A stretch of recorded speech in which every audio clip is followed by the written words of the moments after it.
you're going to see a unicyclist. I did say unicyclist. He just started unicycling. Why does he unicycle? He's got his own reasons. He's a nice fellow. I recently met him, and his name is Caccavo, and he is an athlete. Well, he was an athlete, is an athlete. I'm a great artist. I'm not an athlete. I'm a great artist. However, I interviewed him, and Tim Weezer, Dustin Etan, they had something to do with this meeting, this filming, and as I said, Pat Caccavo, he's a nice fellow, and you're going to see him right now. So here it is right now. He gives me that courage to face any battle. He goes, anybody in the ring. I'll fight anybody in the ring. Not because of me, sure, but because of the inner strength I have through him. But you're not over 40, though. I'm 49. Really? As of July, yep. You don't look it. You look terrific. So you're over the 40, so they write you off. So that's too bad. Have you ever thought of maybe starting your own kind of league here or something? No. Well, I still have a hope that I might get some kind of license to New York State. I don't know what political activist would help me do that, but if somebody would help me, please contact you or your show, and let's go. State your name. Patrick Caccavo. I competed in Glens Falls Tough-Man competition. I won the heavyweight title. I was known as the preacher only because I recognized Christ in my life, but when I competed, I was a dreadful peacemaker. So you were a Christian while you were competing? Yes. I was with my main man there, Mr. T. He came up there and he rooted me on. Yup. Rooted me on. Matter of fact, he disqualified a fighter one time that was being cheap in the ring, doing cheap shots. He actually jumped up in the ring and disqualified him. He said I was the winner. And that wasn't the ultimate fight that I won the heavyweight title, but it was one of the fights. And it was pretty cool that Mr. T right there is your friend and your brother. So you witnessed to the other fighters in the backstage area? I try to witness in my life, and of course, if I get an opportunity to let them know the hope that I have in Christ, I do, but I try not to push that as much as being a friend. I try to be everyone's friend. So because you're 49, you stated that on record, because of that age, you think it'd be hard for you to start your own league here in Connecticut, New York, or anywhere? I'm still wanting to compete. I'm not really ready to give up the hope of competing. This is another part of my training. I just bought a pogo stick the other day. You guys can film me do that. I'm bouncing around a pogo stick. Well, you're on a unicycle, so why not? Yeah, I got a pogo stick. Yeah, but I'm bouncing around today. I don't care. As other footages that was recorded may verify, I tried to do that, and it's a lot harder than it seems. This is double stereo, by the way. It's a lot harder than it seems. So it's hard to ride a unicycle.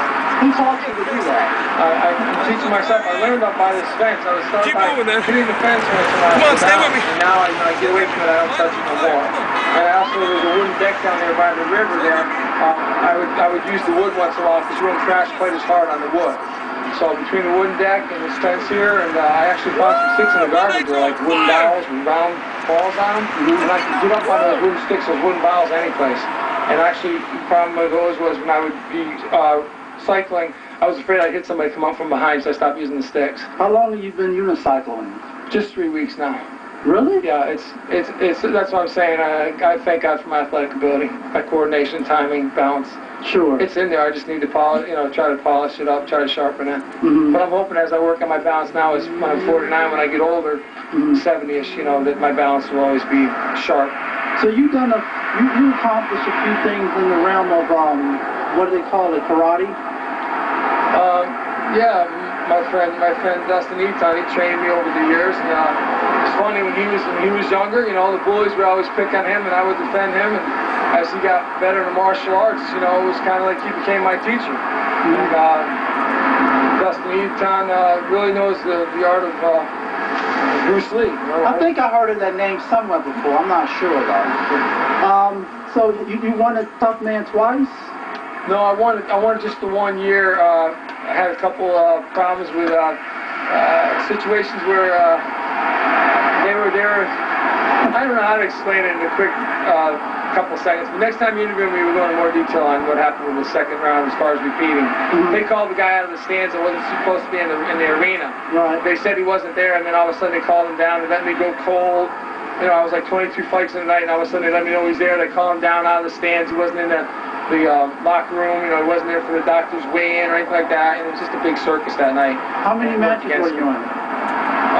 Over 30, I'm sure. But I had a lot of fun doing it.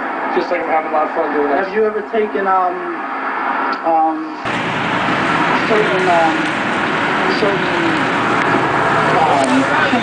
to help you maintain the support of athleticism? No, I advise against that. If you get into steroids, it makes your bones brittle as you get older. You know, you might have strong muscles, but then you have bones that are falling apart. Steroids are bad news, and that's why they're trying to get them out of the professional sport. Steroids is the worst thing an athlete can take. The best thing an athlete can take is a unicycle and start training with it.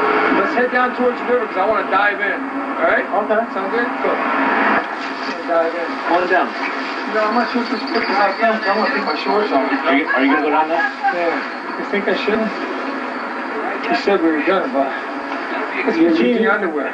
You did say you were going up. And bikini underwear, is that like a crime going to the river? Because of what? I work for a company that's like related to the city kind of tight. I can just jump on my shorts down. I don't care. No, it's not a governmental thing. Go ahead. Well, it's government funded. It's... Oh, your job is? Yeah. So, anyway. Trying not to get fat as I get older, see? It's keeping me from getting fat somewhat, but I'm still getting them. That's the above 40. The legendary Faulkner Riding reports someone's about to jump in the lake. Mohawk River. Mohawk River. They cleaned it up. They did? Huh. It was supposed to be water for a while. I don't know what it is now. Alright. This looks like this spot here. I'm going to run and dive off of there. I'm running into that way. Balance. Ah! Start right from here. And take two.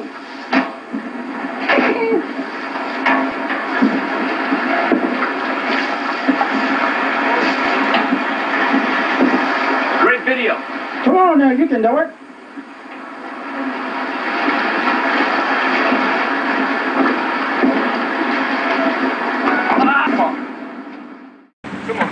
Come on. Here we go. Ready? Woo!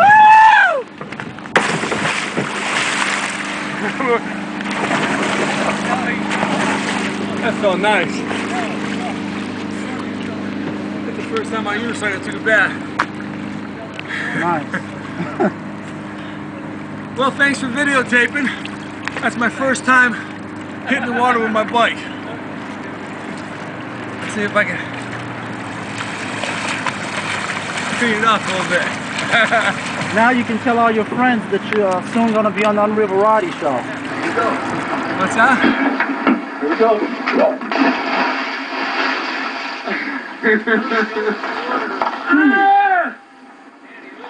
How did I do that again? Or something, guys. Woo! That's river people for you. Yep. Anything to get them a laugh. If we give them a laugh, I feel good too. There you go. They need to laugh once in a while, just like everybody else. All right. Let's go. Show them a little workout you do in the water. Some punching. Well, show some of your punches, tough man. This repetition. I think that's jump knee thing was the same thing.